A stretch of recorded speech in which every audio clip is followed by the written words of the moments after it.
episode, we are going to be looking at the rise of Muslim dating apps and why more and more young people are turning towards these apps to find their spouses. I think there is a real problem with finding your spouse the halal way, and I think it's interesting that a lot of people are turning towards apps and websites to find them instead of going towards the masjid or getting your parents to matchmake for you. So I'm excited to find out why people are using these apps and whether or not it really is halal or not.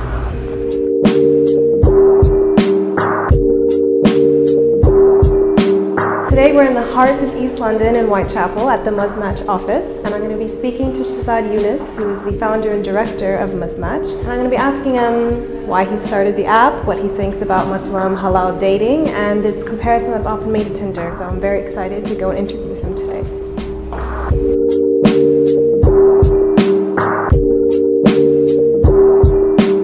Would talk about, for Muslims, we're trying to find a partner, and it's difficult. Whether you're in London, I went out to the States a few times. People tell me it's exactly the same thing, and then I thought, you know what? I looked at what was out there, and I thought, my God, this is terrible. And it hadn't really changed. Websites and all that hadn't changed in the last 5 to 10 years. And I thought, you know what? We can do this better. And I think even seeing like the rise of call it conventional mainstream dating apps, I thought, you know what? Why do we not have an app, but that's for Muslim marriage? Considering this is so important to us. When you're trying to find a partner, nobody knows what you're looking for better than you. You know your personality, you know what would work. Any tool that empowers people to actually find someone on their own terms, but do so in a way that's respectful of culture, family, tradition, etc.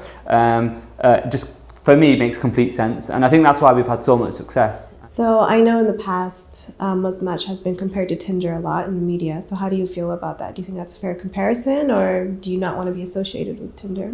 It's always difficult. I think when you're talking, let's say if you're talking to a non-Muslim audience, sometimes journalists often will call us the Muslim Tinder, and I get it, because for a non-Muslim, it's the easiest way for them to understand it. It's an app. It's a dating app, but for the Muslim market.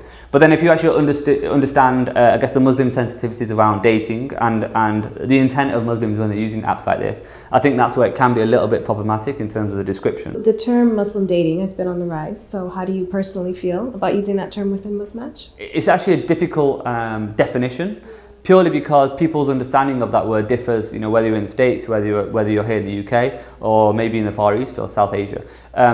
For everyone, Muslim dating per se means so many different things.